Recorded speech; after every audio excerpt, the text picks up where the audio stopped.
Earning से सब कुछ मिल गया, 1 रुपया भी नहीं कमाया। तो आपने भी ना मैरी कॉम का ये वाला वीडियो तो जरूर देखा होगा और आपको सुन के भी ये बहुत ज्यादा गुस्सा आया होगा कि सोचो एक वाइफ जिसकी हस्बैंड ने उसको इतना सारा सपोर्ट किया उसके बारे में कैसी कैसी बातें कर रही है ना। यही सब सोचा होगा ना, मैंने भी यही सब सोचा था।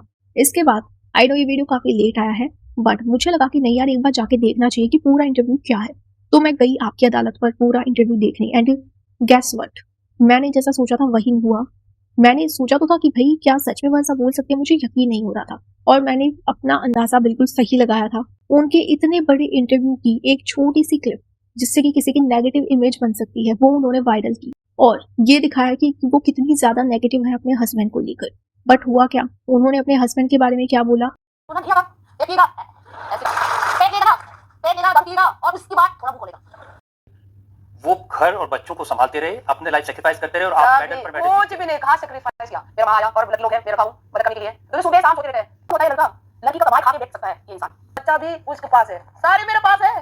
इतना एलिगेशन, झूठ, उल्टा उल्टा झूठ। मेरे को बच्चा सब मेरे पास है और सारे उन लोगों का एक्सपेंडिचर, स्कूल्स बेसिक से बड़ा तक, स्कूल फीस अनदर लेवल तक मैंने सब कुछ किया है।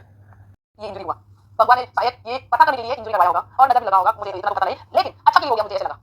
मतलब अर्ली मॉर्निंग जल्दी उठा, फिर मैंने अरे 12 बजे उठने वाले इंसान को आज तो कहा क्या चमत्कार हो गया। मैंने सोचा क्या चमत्कार हो गया, सुबह सुबह गायब हो गया, करके मैंने भी जल्दी जल्दी मेरा सिक्योरिटी को पूछा, सर कहा गया, जैसा मेरे पीएस को फोन लगाया, फिर फोन लगा और उसने बताया चला है 10 लाख निकाला।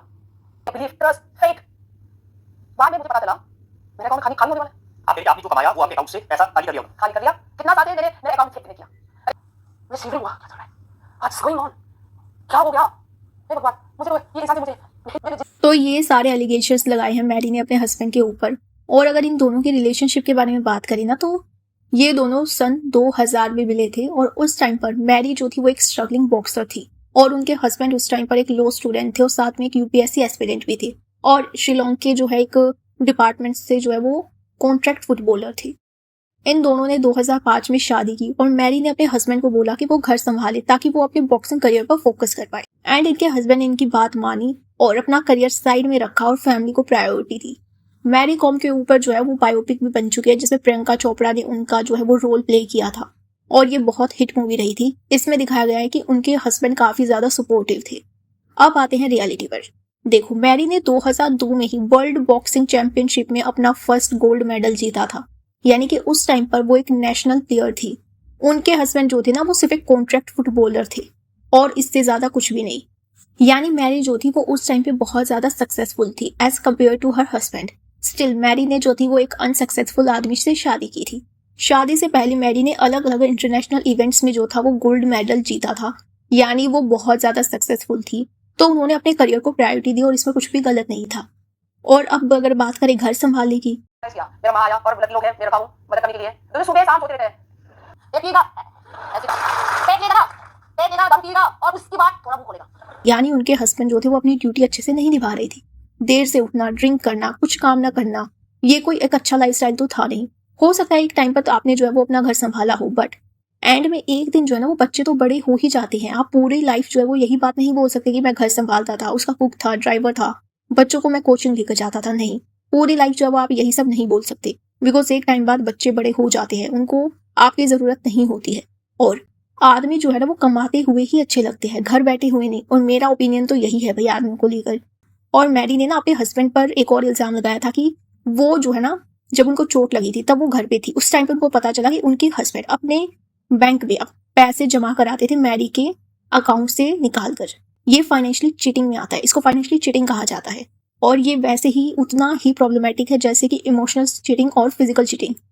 अपने पार्टनर को फाइनेंशियली चीट करना ये भी एक बहुत बड़ा एलिगेशन है और वो भी उस पार्टनर को ये सब करना जो कि ऑलरेडी तुम्हारे इलेक्शन पर 4 से 5 करोड़ रुपए लगा चुका है। मैं फोर्स किया, मेरे को उस किसान उन लोगों के पास लेके जाओ, टिकट मांगो मेरे पति के लिए, टिकट दे दो। और एक मिनिस्टर है और 3 रीजनल के बाद अमित सर के पास गया, कहा था लेकिन मुझे नहीं गया। सामने बोला कि नहीं आप डायरेक्ट तो हम टिकट देगा, सामने बोला, उससे सामने बोला मैं आपके पति के लिए, मुझे तो अभी मुझे नहीं लगा टिकट। इंटरेस्ट तो लड़ो, कोई बात नहीं, मेरे इंटरेस्ट में नहीं है। मैंने ये भी एलिगेशन मुझे लगाया मैं ग्रीडी हूं। 5-6 करोड़ मैंने अकाउंट में दे दिया, सपोर्ट कर लिया। हमारे पास पैसे नहीं है, पैसे मत लगाओ, मेरा मेहनत का पैसे है, आग बंद करके सपोर्ट कर लिया। बाद में क्या हुआ, इतना पैसे उड़ाया, नहीं जीता। इतने साल जो है वो तुम्हें बिठाकर खिलाया, अपने ही पैसों से तुमको सारी सुविधाएं दी। अब देखो इतने सालों से जो सारी चीजें, जो ताने महिलाएं इतने सालों से सुन रही हैं, वो आज एक महिला ने एक आदमी के बारे में बोल दिया तो कितने सारे मेंस राइट्स एक्टिविस्ट को जो है वो मिर्ची लग गई।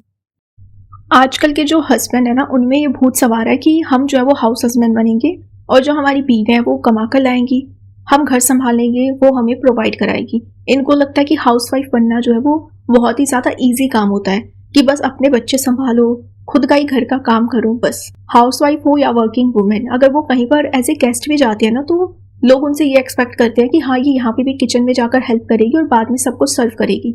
और रिटायरमेंट के बाद आदमी जो होता है वो आराम से कुर्सी पे बैठकर न्यूज़पेपर पढ़ेगा, उसका ये रिटायरमेंट प्लान होता है। लेकिन एक बुजुर्ग महिला का रिटायरमेंट प्लान क्या होता है? उसका कोई रिटायरमेंट प्लान होता ही नहीं है। उसको तब क्या करना होता है, जब उसकी बहू काम पे जाएगी तब उसको पीछे से घर का सारा काम अकेले करना होगा, तब भी वहां पर उसके लिए कोई हेल्पर नहीं होती है। तो दोनों में आप देखिए कितना ज्यादा डिफरेंस है। तो क्या आदमी भी कर सकता है ये सारा काम? आई एम श्योर कोई भी हाउस हस्बैंड जो होगा ना, वो बुढ़ापे में ये सब नहीं करेगा। उनको आजकल के आदमियों का ये भूत है ना, वो उतर जाएगा जब उनको सेम वही ट्रीटमेंट मिलेगा जो कि हाउसवाइफ को मिलता आया है हमेशा से।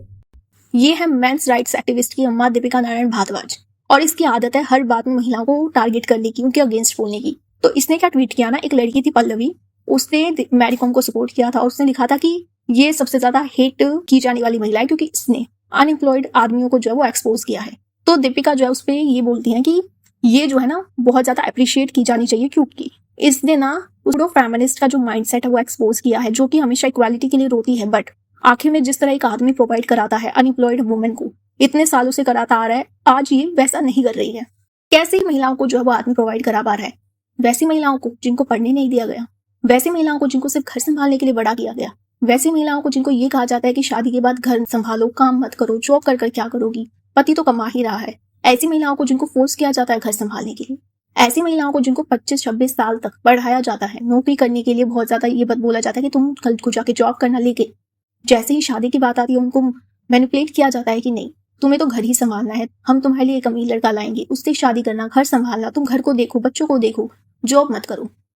ऐसी महिलाओं के लिए कमाते हैं आदमी, जिनको खुद जो है वो फोर्स किया जाता है, जिनको पढ़ाया नहीं जाता है, जो कि कुछ नहीं कर पाती। बाद में ऐसी महिलाओं को ये ताना मारा जाता है कि तुम तो कुछ नहीं करती हो, तुम तो फ्री का खाती हो। खुद आदमियों ने जो है ये सिस्टम सेट किया है कि हम कमाएंगे, तुम घर संभालना, तुम बच्चे संभालना, हम तुम्हें प्रोवाइड कराएंगे। उसके बाद जब महिलाएं ये कर रही हैं, महिलाएं इतने सालों से ये सब करती आ रही हैं, फिर बाद में उनको जाके क्या सुनना पड़ता था कि तुम तो करती ही क्या हो, तुम तो सिर्फ घर संभालती हो। महिलाओं से ओपिनियन नहीं लिया जाता, उनका ओपिनियन मैटर नहीं करता है। क्यों? क्योंकि वो तो घर संभालती है, उनको तो दुनियादारी की समझ ही नहीं है, ऐसा उनको बताया जाता था। इसके बाद महिलाओं ने कमाना शुरू किया, यही सब देख के महिलाएं जो है वो आज भी बहुत ज्यादा स्ट्रगल कर रही है। इतनी इक्वालिटी हमें नहीं मिली है जितनी चाहिए। इसके बाद भी महिलाएं सब कुछ करती है, सब कुछ संभालती हैं, और फिर बाद में कई महिलाओं को फोर्स किया जाता है कि नहीं तुम तो घर संभालो, तुम ये क्यों करती हो। बट महिलाएं करती हैं, महिलाएं अपने करियर को साइड में रखती हैं, जबकि उनको नहीं रखना होता, लेकिन उनको मैनिपुलेट किया जाता है कि नहीं पति तो कमा ही रहा है तो तुम जॉब करके क्या करोगी, तुम्हारी जरूरतें तो पूरी होती ही हैं, तुम घर संभालो। उसके बाद भी महिलाएं अपना करियर साइड में रखती हैं और फिर बच्चों पे ध्यान देती है, घर पे ध्यान देती, फिर भी उनको वो रिस्पेक्ट नहीं मिलती। महिलाओं को वो प्रोवाइड करा रहे हैं जिनको वो खुद घर में बिठाते। इतना ही ये बोलो कि हाउस हस्बैंड बन जाएंगे, नहीं, हाउस हस्बैंड बनना इतना ये कोई ग्लोरीफाई करने वाली बात नहीं है कि हाउस हस्बैंड जो है वो बनना बहुत ही अच्छा होता है। नहीं, किसी के ऊपर पूरी तरह से फाइनेंशियली डिपेंडेंट रहना सही नहीं है, ये दोनों तरफ से गलत है। दोनों जेंडर को ये नहीं करना चाहिए। खुद हाउसवाइफ चाहिए और इसके बाद तुम्हें लड़की को लेकर आते हो, पढ़ी लिखी को, उसको हाउसवाइफ बनाते हो, फिर तुम खुद उसे प्रोवाइड नहीं कराओगे तो फिर कौन कराएगा। नेक्स्ट कमेंट है, by the logic let's expose and every unemployed wife in the country. इस बात पर मैं ऑलरेडी डिस्कस कर चुकी हूँ कि महिलाओं को ऑलरेडी ये सब सुनना पड़ता है। हाउसवाइफ बनना जो है ना वो एक हार्ड वर्किंग थैंकलेस जॉब है, महिलाओं को अप्रिशिएट नहीं किया जाता है, इसलिए आज कोई भी लड़की जो है वो हाउसवाइफ नहीं बनना चाहती। और फिर ये अगला कमेंट है, boy never trust a women. Yes, बिल्कुल वैसे ही जैसे लड़का और उसकी फैमिली ये सब बोलती है कि आपकी बेटी को जो है हम लोग शादी के बाद पढ़ने देंगे, उसको जॉब करने देंगे, घर में हेल्पर होगी, बट शादी के बाद क्या, कॉलेज भेजते हैं बट घर का काम करके जाओ। जब कॉलेज से वापस आते हैं तो बर्तनों से भरा हुआ सिंक मिलता है। कोई ये सोच रहा है कि मैं काम पर से घर जाऊंगा तो रेस्ट करूंगा, मैं कॉलेज से घर जाऊंगा फिर तो मुझे रेस्ट ही करना है, लेकिन उसको क्या मिलता है, बर्तनों से भरा हुआ सिंक। जॉब की बात करें तो मैक्सिमम घरों में मैंने ये देखा है कि जॉब सिर्फ गवर्नमेंट जॉब जो होती है उसको अलाउ करती है। और रही बात हेल्पर की, तो मैक्सिमम लड़कियों ने अपना एक्सपीरियंस शेयर किया है कि उनके घर में शादी से पहले जो थी ससुराल में हेल्पर्स होती थी, मेड्स होती थी, लेकिन जैसे ही शादी हुई उसकी सास ने जो है वो हेल्पर घर से हटा दी। क्यों? क्योंकि अब तो फ्री की मेड आ गई है। लेकिन नेवर ट्रस्ट ए वुमन, लेकिन आदमियों पे विश्वास कर सकते हैं क्योंकि आदमी तो हमेशा सच्ची बोलते हैं, वो तो कभी गलत हो ही नहीं सकती। एक और कमेंट इसमें भी वही बात लिखी है, तो मैं ऑलरेडी बता चुकी हूँ कि महिलाओं को, हाउसवाइफ्स को ऑलरेडी ये सब सुनने को मिलता है। तुम पता नहीं कौन सी डेलुलू दुनिया में रहते हो। एक और कमेंट है जिसमें वो बोल रहा है कि प्लीज अपना ड्रीम जो है वो एक औरत के लिए मत छोड़े। अगर 1 लाख में से 2-3 आदमियों ने हाउस हस्बैंड बनना चूज किया तो इसका मतलब ये नहीं कि वो कोई एहसान कर रहे हैं। महिलाएं इतने सालों से ये सब करती आ रही हैं। एक और कमेंट है, लाख बुराई है मर्द जात में पर वो इस तरह तो नहीं करेगा कभी।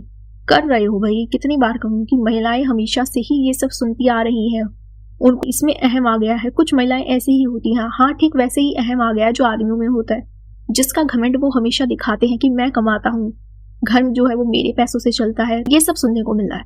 और हाँ, मैं इस बात को मानती हूँ कि लड़कियों में ना थोड़ा बहुत एटीट्यूड, थोड़ा बहुत घमंड जो है ना वो आ जाता है जब वो कमाना शुरू करती हैं। क्यों? बचपन से लड़कियों को ये बोला जाता है कि अरे देखो तुम तो पराई हो, तुम तो दूसरे घर जाना है। ये लाइन जो है ना हर एक लड़की ने सुनी होगी, अब मिडिल क्लास में, लोअर मिडिल क्लास में, इन घरों में लड़कियों ने हमेशा से ही ये लाइन जरूर सुनी है कि तुम ना थोड़ा अच्छे से बात किया करो, कल को तुम्हें ससुराल जाना है, वहां जाकर तुम ऐसी बात नहीं कर सकती हो, वहां जाकर तुम ये नहीं पहन पाओगी, वहां जाकर तुम ऐसे नहीं रह पाओगी, इतने बजे तक जो है वो तुम्हें सोना अलाउड नहीं होगा, जल्दी उठना पड़ेगा, सुबह जो करना है शादी की बात करना, तुम्हारा पति जो चाहेगा तुम्हें वही करना पड़ेगा, इन लॉज जो चाहेंगे तुम्हें वही करना पड़ेगा, उनके हिसाब से रहना पड़ेगा।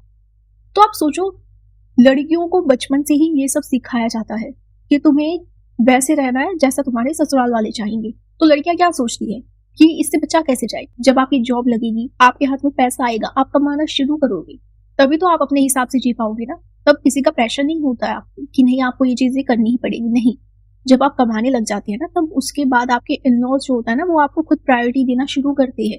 सोचो, हर लड़की ने अपनी लाइफ में कभी ना कभी तो ये जरूर सुना होगा कि नहीं तुम्हें तो खाना बनाना ही चाहिए, वरना फिर जो है तुम अपने पति को क्या बनाकर खिलाओगी। तो मैंने भी बचपन से ही अपने घर में एक लाइन जरूर सुनी है मेरी मम्मी के मुंह से कि खाना तो बनाना सीखना ही पड़ेगा, वरना अपनी सास को क्या बनाकर खिलाओगी।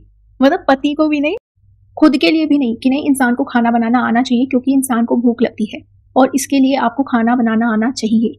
क्योंकि जिस समय आपके पास हो सकता है आपकी हेल्पर ना हो, उस समय आप क्या करेंगे, तब तो आपको आना चाहिए ना खाना बनाना। लेकिन इसलिए नहीं, इसलिए बनाना सीखो ताकि अपनी सास को क्या बना के खिलाओगे, अपने इन-लॉज को क्या बना के खिलाओगी। मैं हमेशा अपनी मम्मी को एक ही जवाब देती हूँ कि मतलब मैं ही उसको खाना बना कर दूंगी, क्या वो सिर्फ मेरे लिए वेट कर रही है? क्या मतलब शादी मेरी इसलिए होगी ताकि मेरी सास खाना खा पाए, या फिर मुझे शादी करके जाना होगा किसी के घर में खाना बनाने के लिए?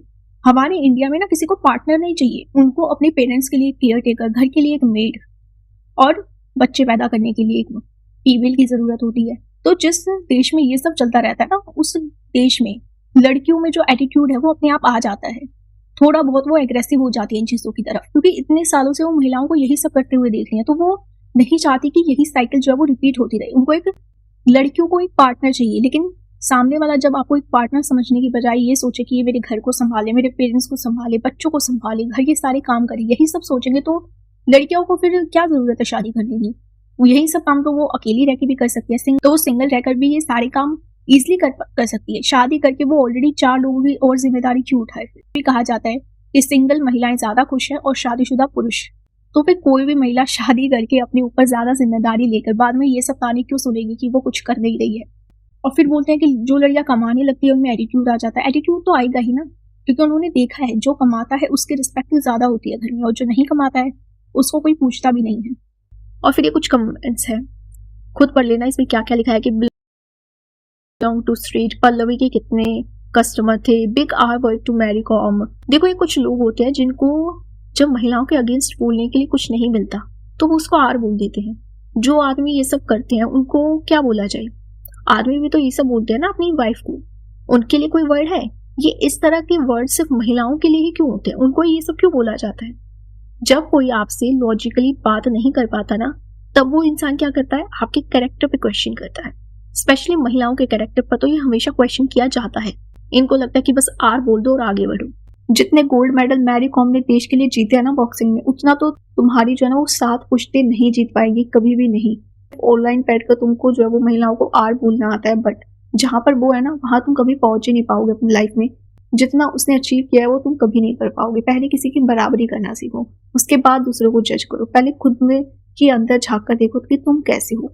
He is definitely eligible for alimony, यानी कि ये लोग वही बोल रहे हैं कि भाई एलिमनी तो इसको जरूर मिलनी चाहिए। महिलाएं भी तो मांगती हैं एलिमनी, यस, क्योंकि एलिमनी तो मिलनी चाहिए क्योंकि इसके हस्बैंड जो थे वो पूरी तरह से इसके ऊपर डिपेंडेंट थे। उसने वो अनसक्सेसफुल ही भले था, लेकिन उसने अपना करियर तो छोड़ा ही है, उस पर तो फोकस नहीं किया है। तो देखो ये पॉडकास्ट जो है ना वो मैंने इसलिए नहीं बनाया कि मुझे किसी की पर्सनल लाइफ में इंटरेस्ट है, नहीं, मैंने सिर्फ ये इसलिए बनाया है कि ये बातें जो है वो महिलाएं कितने सालों से सुन रही हैं कि फ्री का खाती है, बस घर ही तो संभालती हो तुम, तुम्हें कुछ नहीं पता, तुमने दुनियादारी नहीं देखी, तुम डिसीजन मत लो। ये सब कुछ जो है वो महिलाओं को सुनने को मिलता है। स्टिल लड़कियां जो है वो शादी करती हैं, करियर को साइड में रखती हैं, फैमिली को प्रायोरिटी देती हैं, बच्चों को देखती हैं, उसके बाद भी एंड में उनको क्या मिलता है? कुछ भी नहीं। इंडिया में 90% महिलाएं जो होती है ना वो फ्री लेबर करती है, इनविजिबल लेबर करती है, जो कि घरों के काम में, बच्चों की केयर में, बड़ों को संभालने में और भी घर के छोटे मोटे काम में निकल जाता है। और कितने घंटे लगते हैं उसमें? 5 से 9 घंटे। और कितने परसेंट आदमी ये काम करते हैं? सिर्फ 7%। तो आप सोचिए ये डिफरेंस जो है वो कितना ज्यादा है। आदमी वो सब काम कर ही नहीं रहे हैं जो कि महिलाएं इतने सालों से करती आ रही हैं। ये फ्री लेबर होता है।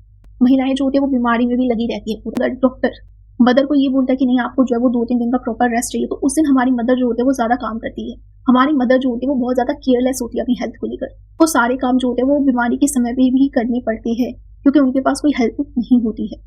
और जो ये आदमी होते हैं वो कितना ज्यादा इजीली बोल देते हैं कि अरे यार मेरी मदर तो जो है वो सब कुछ मैनेज कर लेती है, मैं तो देख रहा हूँ वो तो इतने सालों से करती आ रही है। नहीं भाई, जब वो न्यूली मैरिड थी, जब बच्चे जब छोटे होते हैं, उस टाइम पे मदर जो होती है उनको भी वही प्रॉब्लम फेस करनी पड़ती है जो आजकल की महिलाएं कर रही हैं। लेकिन उनके पास उस समय कोई भी हेल्प नहीं थी, उनको कोई भी सपोर्ट नहीं मिला था, हस्बैंड से भी नहीं उनको कोई सपोर्ट मिला था, क्योंकि उसको तो यही लगता था कि नहीं ये तो इसका काम है तो ये इसको करना पड़ेगा। वो मैनेज नहीं कर पाती थी, लेकिन फिर भी उसने मैनेज किया। उसको पता था मुझे कहीं से कोई सपोर्ट नहीं मिलेगा, कोई मेरी हेल्प नहीं करेगा, तो इसलिए उसने मैनेज करना सीख लिया। धीरे धीरे इसको उन्होंने अपने रूटीन में शामिल कर लिया। इसलिए महिलाएं जो होती है वो जॉब और घर को दोनों को मैनेज कर पाती हैं। प्रॉब्लम्स जो होती है वो बेटियां ज्यादा देखती है क्योंकि वो मदर के साथ ज्यादा रहती हैं। बेटे जो होते हैं वो जल्दी बाहर जाना शुरू कर देते हैं, वो बाहर ही फादर के साथ ज्यादा रहते हैं, तो इससे वो फादर की प्रॉब्लम समझते हैं। बेटियां जो होती है वो मदर के साथ ज्यादा रहती हैं, इससे वो उनको पता है कि मेरी मदर ने ये सब प्रॉब्लम्स फेस की है, तो मुझे ये प्रॉब्लम्स नहीं चाहिए अपनी लाइफ में, तो मैं ये सब तो नहीं करूंगी। देखा महिलाएं बीमारी में भी जो है वो अपनी हेल्थ के ऊपर ध्यान नहीं देती हैं, वो सारा प्रॉब्लम बाद में उनको ओल्ड एज में जो है वो उनको फेस करना पड़ता है। फिर वो जो हॉस्पिटल के चक्कर लगते हैं ना, उस टाइम पे लोगों को ये ध्यान में आता है कि नहीं काश जब हम यंग थे तब हमने अपने ऊपर जो है वो थोड़ा बहुत ध्यान दे दिया होता। लेकिन लड़कों ने ना वो सारी बातें कभी भी अपने खुद के पेरेंट्स के मुंह से सुनी ही नहीं है, जो लड़कियां बचपन से ही सुनती हुई आती हैं। लड़कियों को बचपन से ही ये बताया जाता है कि देखो एक दिन तुम्हारी शादी हो जाएगी, तुम्हें चले जाना है यहाँ से, तुम्हें किसी और के घर पे जाकर रहना होगा, तुम्हें उनके अकॉर्डिंग रहना होगा, उनके अकॉर्डिंग खाना पीना होगा, जो वो कहेंगे तुम्हें वैसे कपड़े पहनने होंगे, इतनी देर तक सोने की आज़ादी नहीं मिलेगी। तो सोचो बचपन से ही हमें एक फैमिली के बारे में जिसे हम जानते भी नहीं है उसके बारे में हमें नेगेटिव बताया जाता है कि देखो मायके में तो ये सब चलता है लेकिन अगले घर में ये सब नहीं चलेगा। तो फिर लड़कियां जो है भाई पहले की महिलाएं एडजस्ट कर लेती थी, लेकिन आजकल की महिलाएं नहीं करेंगी ना एडजस्ट। तो कोई लड़की शादी करके वहां उस ऐसे घर में क्यों जाएगी जिसके बारे में ऑलरेडी उसे इतना ज्यादा नेगेटिव बताया गया है। लेकिन लड़कों ने कभी आज तक ही सुना है कि देखो कल को तुम्हारी बीवी आएगी, तुम्हें उसके अकॉर्डिंग ही कपड़े पहनने पड़ेंगे, जो वो कहेगी तुम्हें वही करना होगा। नहीं, लड़कों के दिमाग में सिर्फ एक ही बात डाली जाती है कि तुम्हें कमाना है, तुम हमारे बुढ़ापे का सहारा हो, लेकिन उनको कभी घर नहीं छोड़ना पड़ता। अब ये कह सकते हैं कि वो जॉब के लिए जाते हैं, लेकिन वो जॉब के लिए जाती हैं, जॉब के लिए घर छोड़कर अलग रहना और एक परमानेंट अपना घर छोड़कर कहीं और जाकर रहना, इन दोनों में बहुत डिफरेंस है। और लड़कियों को बचपन से ही ये बात बताई जाती है कि एक दिन तुम्हें ये घर छोड़ के चले जाना है। लड़कों ने कभी ये सब प्रॉब्लम फेस नहीं की है। कि तो देखो मैंने ये वीडियो बस ऐसे ही बना दी थी क्योंकि मुझे जो है इस टॉपिक पे जो है वो अपने विचार रखने थे, मुझे बताना था। मैंने इस वीडियो पे ज्यादा रिसर्च नहीं की थी, लेकिन मेरे दिमाग में काफी टाइम से ये जो टॉपिक था ये घूम रहा था कि नहीं मुझे इस पे बोलना है, क्योंकि इतने सालों से महिलाएं यही सब सुन रही हैं। इनको लगता है कि आदमी हाउस हस्बैंड बन रहे हैं तो उनको पूरी तरह से रिस्पेक्ट दो।